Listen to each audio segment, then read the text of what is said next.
एक बार एक संत अपने शिष्यों के साथ नदी में स्नान कर रहे थे।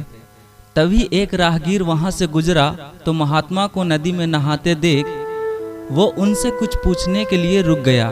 वो संत से पूछने लगा, महात्मन, एक बात बताइए कि यहाँ रहने वाले लोग कैसे हैं, क्योंकि मैं अभी अभी इस जगह आया हूँ और नया होने के कारण मुझे इस जगह का कोई जानकारी नहीं है। इस पर महात्मा ने उस व्यक्ति से कहा कि भाई, मैं तुम्हारे सवाल का जवाब बाद में दूंगा, पहले तुम मुझे ये बताओ कि तुम जिस जगह से आए हो वहाँ के लोग कैसे हैं।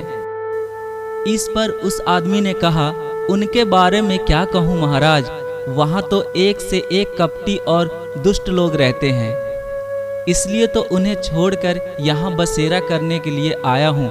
महात्मा ने जवाब दिया, बंधु, तुम्हें इस गांव में भी वैसे ही लोग मिलेंगे, कपटी, दुष्ट और बुरे। वह आदमी आगे बढ़ गया।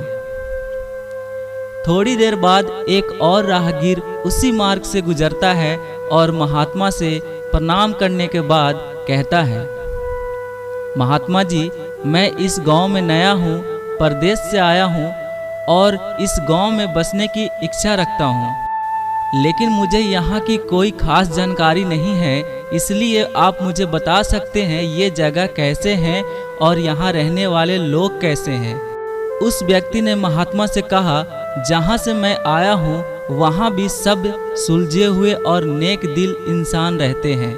मेरा वहाँ से कहीं और जाने का मन नहीं था, लेकिन व्यापार के सिलसिले में इस ओर आया हूँ और यहाँ की आबोहवा भी मुझे भा गई है, इसलिए मैंने आपसे सवाल पूछा। इस पर महात्मा ने उससे कहा, बंधु, तुम्हें यहाँ भी नेक दिल और भले इंसान मिलेंगे।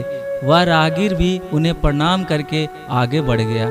शिष्य ये सब देख रहे थे तो उन्होंने उस राहगीर के जाते ही पूछा, गुरुजी, ये क्या? आपने दोनों राहगीरों को अलग अलग जवाब दिए, हमें कुछ भी समझ नहीं आया। इस पर मुस्कुराकर महात्मा बोले, वत्स, आम तौर पर हम अपने आसपास की चीज़ों को जैसे देखते हैं वैसे होती नहीं है, इसलिए हम अपने अनुसार अपनी दृष्टि से चीज़ों को देखते हैं और ठीक उसी तरह जैसे हम, और अगर हम बुराई देखना चाहें तो हमें बुरे लोग ही मिलेंगे। सब देखने का नज़रिए पर निर्भर करता है, यही जिंदगी का